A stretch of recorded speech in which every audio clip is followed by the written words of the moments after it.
and welcome to Albert Park Stadium. I'm Glenn Driscoll. We have got one big match coming up for you in just a moment, a history-making match. It's the first time ever a country basketball team has made the Victorian Basketball Association's grand final, and the Hames Heritage Ballarat Miners have done just that. They're going in the underdog, of course, because they're playing the national side, the Melbourne Tigers, Lindsay Gazer's Tigers. It's going to be one hell of a game, and we're going to bring you the action right now.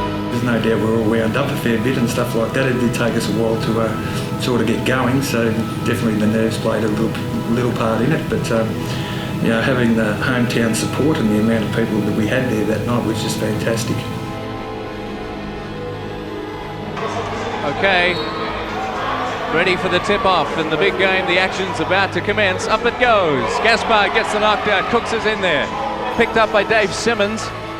And the starting... Albert Park wouldn't have held 1,000 people seated, and so we ensured that we got there early because there was really unreserved seating. And so we dominated the court at the old Albert Park Stadium. And I think anyone else who was there, apart from those directly associated with Melbourne, wanted Ballarat to win anyway, because primarily we were the underdog, and in those contests everyone's looking for a close contest, but then perhaps for an upset. And it was something that we never dreamt of, was reaching a final against one of the top NBL teams. We were probably 40-point underdogs by everyone else's account except ours, and we had some confidence that we'd get pretty close to Melbourne. It's off so many times that it looks beautiful. They're in front for the first time, 50-48. The Ballarat Hames Heritage Miners looking good. Of course, people like Eric Cooks were instrumental, and everyone in Australia found it very hard to guard and to stop Cooks. And indeed, on that night of the grand final against Melbourne, he had, I think, 34 points. And as well as that, of course, Andrew, who was averaging about 38 points a week in the National League, and I think we kept him to 35 that night. So he was, of course, the prolific scorer in both the National and the VBA leagues. Strain on Ballarat's defense. Their little men have got to have to scrap, ferret out the ball for them. You know, this has got to be one of the rare times, though, in a basketball game where the Melbourne Tigers are really, this is not, you can't say this is their home court. We got more Ballarat Miners supporters here than Melbourne Tigers. A tight ball game, a minute 12 to go. Unbelievable. Come on, Miners, you can do it. Anthony Hodgson with the ball, looking around for moves. Gilbert makes it. Hodgson goes for a three. Go in, go in, go in. It does! It does! Anthony Hodgson, man, he is delivering the good. It was loud, definitely actually. And like, as Dennis said, I mean, Albert Park, be lucky to hold that many people, but they had seats at one end of the court, but at the other end of the court they had seating also, which was a first for Albert Park, I suppose, and just standing room as well. So it was sort of fairly daunting going up and down the court with that many people there.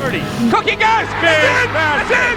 2 points! 33 seconds remain! They must, Melbourne Tigers must get a three-point basket. They just got to keep the three-point basket away. This is unbelievable. I would right now double for Warren Kitty. Who's the stuff? Gaze has got it. Keep Bailey out. Keep him out. It's no good. It's out of play. 17 seconds remain. Miners by 3. 101 to 98. In this situation, they can go and double their three-point shooters, who are Dave Colbert, Andrew Gaze, and Eric Bailey. The one guy you can give the three-point shot attempt to, maybe the two guys, is definitely Warren Kitty and David Simmons. So you'd have that defender, those two defenders regarding them, they can leave their man, give up the two-point field goal, but go and double team with extra style on the big-time shooters. Let's listen to Al Westbrook at the timeout.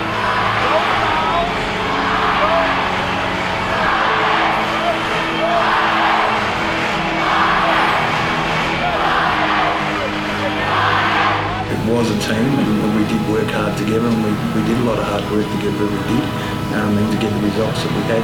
We just had a will to win. We had those sort of teams in those early years that just didn't give up and just wanted to win games, and I think that night showed the will to win by the Ballarat guys. And I'll tell you, they've earned this win. They've outplayed them tonight. I think they deserve the ball game. Now's not the time to begin when Lindsay Gase got coins on the floor. I want to say this, though. Alan Westover has taken up the job. I don't mind patting back the job that Brian over here, Brian Gorgon, has started. But what a great basketball community Ballarat has shown itself to be. And regardless of the outcome of this game, which Ballarat has a very great opportunity of taking out the first state title, hey, what a great effort on their part. Well, here we go, 17 seconds left. Miners by 3, 101 to 98. No threes. Keep Bailey out, keep him out. Hands up, come on, guys. No threes. Going double from Giddy. Gay shoots, doesn't make it. Rebound required. Coleman pulls it down. And It's just the ball gone. game. 4 seconds to go. 3, 2, 1. Ballarat Miners Miners win. 1989 Victorian State. Oh my! It's gone wide. They're on the Oh ground. my! It's a Miners grand final, 101 to 98. Unbelievable. Look at the scenes. Let them speak for themselves. I'm not going to say what they were.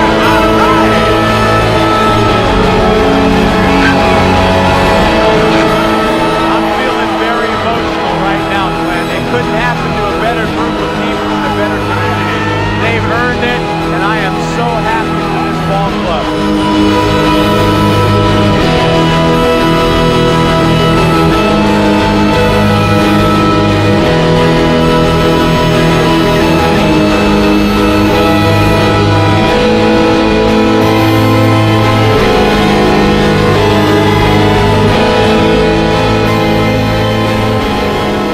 Congratulations to the Ballarat Miners, the 1989 Victorian State champions. And once again, we see this incredible sight on the court. Final scores, Ballarat Miners 104 to the Melbourne Tigers 98. Beautiful, Brian, beautiful. Well, it's a dream come true, Al. It's ours. It is a dream come true, Glenn, and it's just an unbelievable feeling, unbelievable. I said to the guys before the game, I said Melbourne's been around for a long time. I said they've had their time in the sun, and now it's our time, the Miners' time to shine, and it's very bright right now. We'll be wearing sunglasses for some time. It's a great feeling.